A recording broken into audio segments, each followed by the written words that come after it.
कर्नाटक चुनाव में कांग्रेस के खिलाफ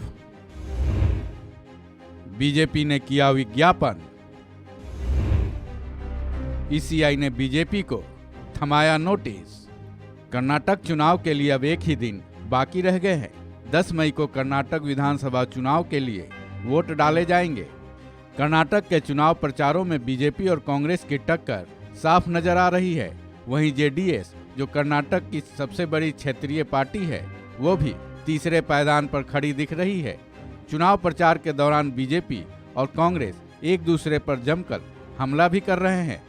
उसी के जरिए जनता से वोटों की मांग भी कर रहे हैं। लेकिन इसी बीच बीजेपी को इलेक्शन कमीशन ऑफ इंडिया ने नोटिस थमा दिया है। निर्वाचन आयोग ने ये नोटिस कर्नाटक बीजेपी अध्यक्ष नलिन कुमार कटील को थमाया है। दरअसल 8 मई यानी सोमवार को बीजेपी ने एक अंग्रेजी अखबार को चुनावी विज्ञापन दिया था, जिसमें बीजेपी ने कांग्रेस पर कुछ आरोप लगाए थे, जिसकी शिकायत कांग्रेस ने निर्वाचन आयोग से की थी। इसी शिकायत के आधार पर निर्वाचन आयोग ने संज्ञान लिया। निर्वाचन आयोग ने कर्नाटक बीजेपी को जो नोटिस जारी किया है, उसमें पूछा है कि इस विज्ञापन का आधार क्या था। अपने नोटिस में भारतीय निर्वाचन आयोग ने यह भी कहा है कि अगर कोई राजनीतिक दल किसी भी दूसरे दल पर कोई आरोप लगा रहा है तो उसके पुख्ता प्रमाण होने चाहिए।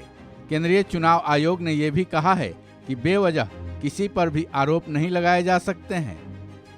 निर्वाचन आयोग ने यह भी कहा है कि बिना पुख्ता प्रमाण के लगाए गए आरोपों और दावे मतदाताओं को गुमराह कर सकते हैं। इससे मतदाताओं के विचार में बदलाव भी आ सकता है, जिससे चुनाव पर असर पड़ता है। निर्वाचन आयोग ने कर्नाटक बीजेपी अध्यक्ष नलिन कुमार कटील से इस नोटिस का जवाब मंगलवार की रात 8 बजे तक तलब किया है। वहीं चुनाव आयोग ने कर्नाटक में विज्ञापनों को लेकर एक निर्देश 7 मई को जारी किया था, जिसमें यह कहा गया था कि कर्नाटक के सभी राजनीतिक दल और उम्मीदवारों को प्रिंट एड पब्लिश कराने से पहले एमसीएमसी यानी मीडिया सर्टिफिकेशन और निगरानी समिति की मंजूरी लेनी होगी। चुनाव आयोग ने यह फैसला तब लिया था जब एड्स को लेकर लगातार अनवेरिफाइड दावों पर शिकायतें आने लगी थी।